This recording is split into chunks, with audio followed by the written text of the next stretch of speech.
Mesdames, Messieurs, amis internautes, merci de nous retrouver pour ce nouveau numéro de votre magazine Le Canari du Web africain. Magazine qui se propose de revenir pour vous sur les moments forts qui ont marqué l'actualité de notre continent sur la toile la semaine écoulée. Au cours de cette édition, vous retrouverez vos rubriques habituelles, la revue du web, le hashtag du Canari et le chiffre clé de la semaine.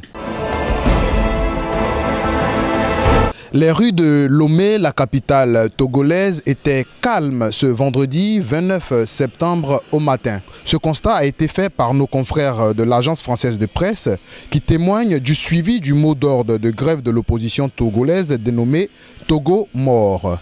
Pour rappel, l'opposition togolaise bat le pavé depuis plusieurs semaines pour réclamer le retour de la Constitution de 1992 et surtout le départ de l'actuel président en poste depuis 2005. La coopération entre le Burkina Faso et le groupe de la Banque africaine de développement se porte bien. C'est ce qui ressort de la rencontre entre le président de l'institution de la Banque africaine de développement et la ministre de l'économie burkinabé Rosine Koulibaly. Selon Akinwumi Adesina, la BAD va accompagner le Burkina Faso dans le secteur de l'énergie car ce n'est pas acceptable que le taux de l'énergie soit de 19% en milieu urbain et de 3,1% en milieu rural. Dans son plan stratégique 2017-2021, la Banque africaine de développement va mobiliser plus de 900 millions de dollars pour accompagner le pays des hommes intègres.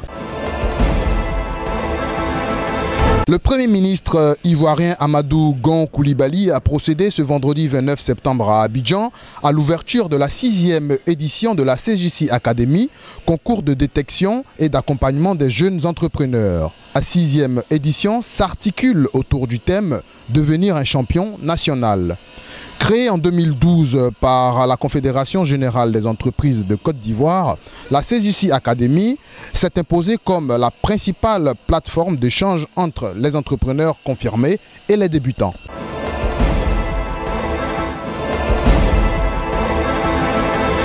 Une mesure en vigueur jusqu'au 2 octobre a été prise par le gouverneur des régions du sud-ouest du Cameroun, Bernard Bilaye, pour contrer les manifestations des activistes anglophones du 1er octobre.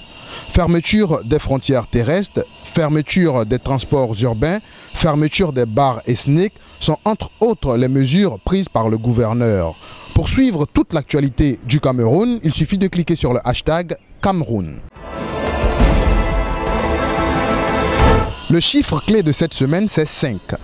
5,9%, c'est le taux de croissance du produit intérieur brut réel du Burkina Faso en 2016. Rappelons que le PIB du pays des hommes intègres était de 4% en 2015.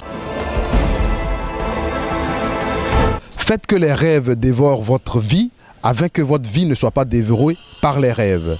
C'est avec cette citation que nous refermons cette édition du Canari du Web africain. Merci de nous avoir suivis. On se retrouve la semaine prochaine. D'ici là, gardez un œil sur l'ensemble du réseau Weblogie.